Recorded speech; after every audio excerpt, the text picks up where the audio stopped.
I mean, we spoke before the winter started, saying how this was the cost of living is going to kill people in this country. And we heard stories from people then who were unable to pay the bills.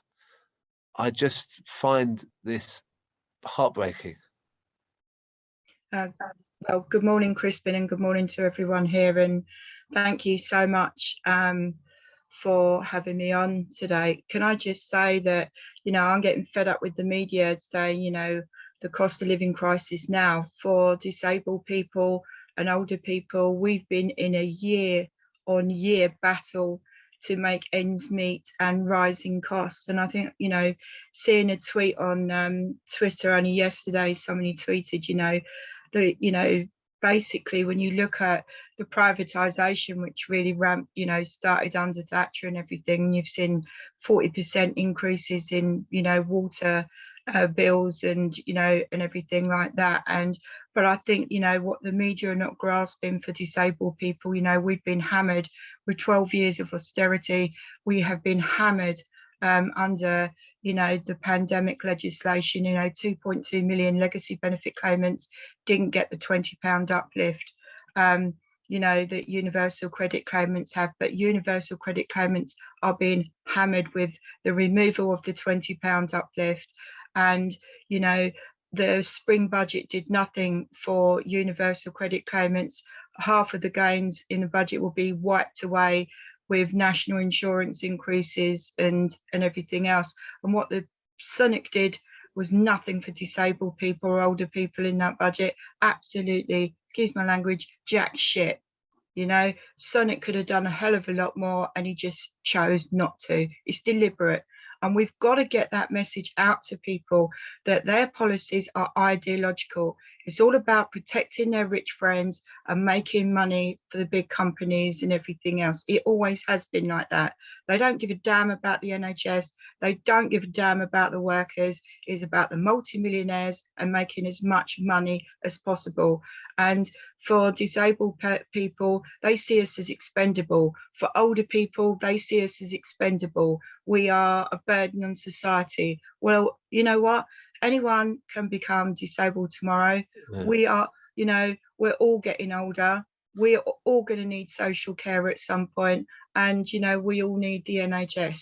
It's as simple as that. In my local area, 2 days ago, we found a woman who's 73, right? She's on a state pension. She has been sitting there in the dark for 3 days because she had no money to pay to put on her key meter for electric. 3 days with no power before the price cap goes up in April, right?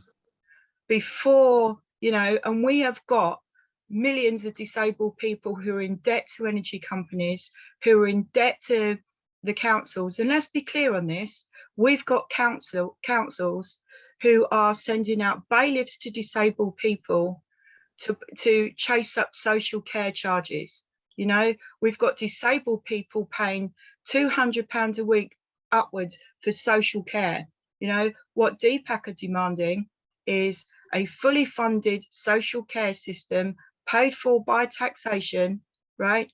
Free at the point of need. No one should be paying for social care. No one should be paying for prescriptions as we are, in England. And it's an absolute travesty that disabled people and older people are going into debt to pay for social care.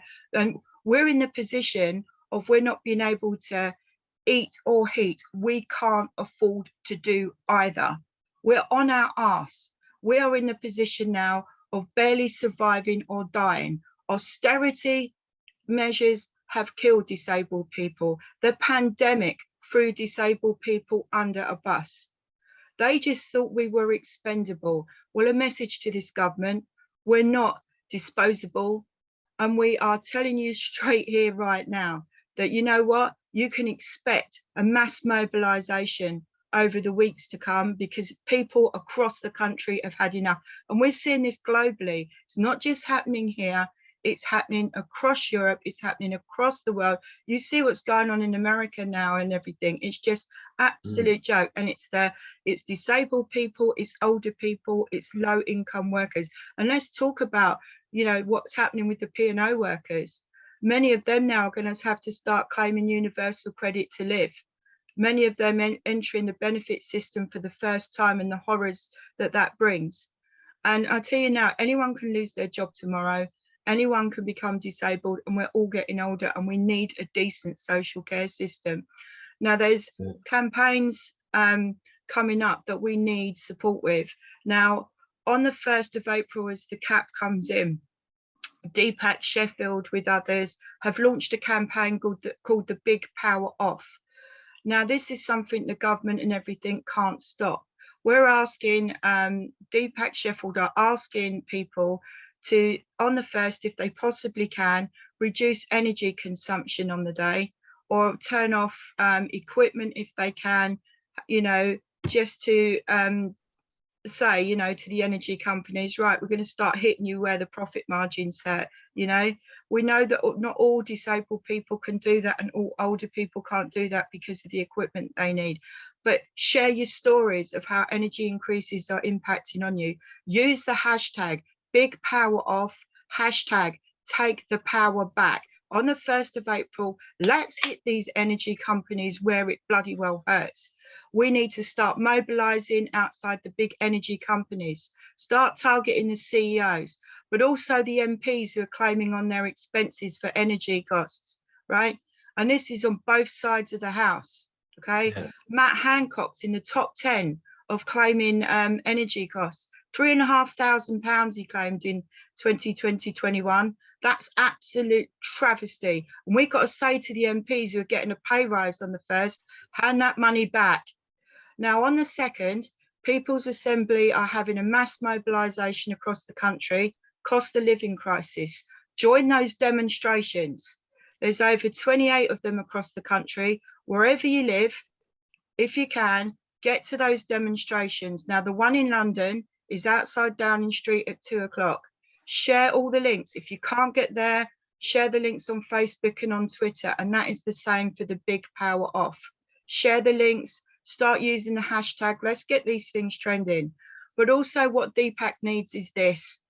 We need support, okay?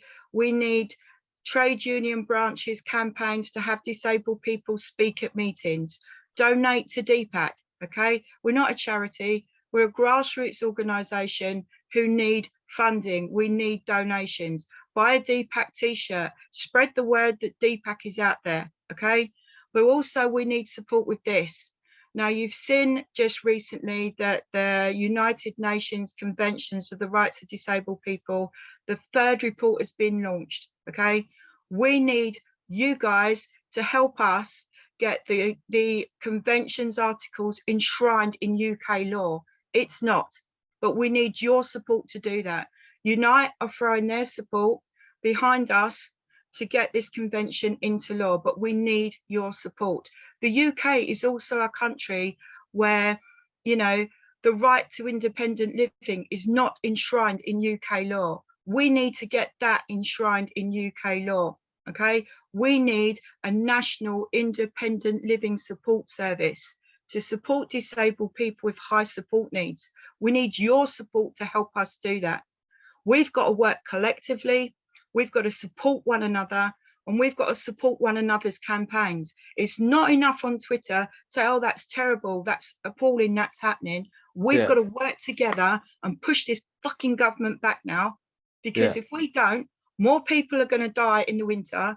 More people are going to die now, not 6 months from now. They're going to die now. And I don't know about anyone else. I'm fucking angry, but I fucking laugh, and I'm fucking pissed off.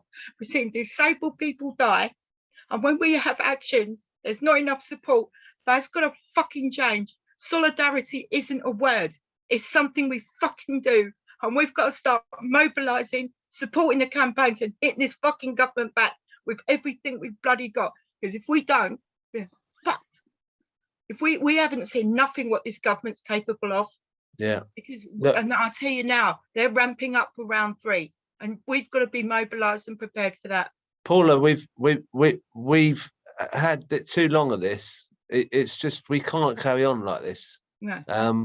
I think everyone here knows that that's the case, and I think we've just got to build our numbers and fight these people as hard as we can, because they're killing people, like you say. So it's just not. It's a political, ideological attack. It's designed to demolish the welfare state. It's designed to literally stop the dependence on the state, not just at national level, but at local level as well.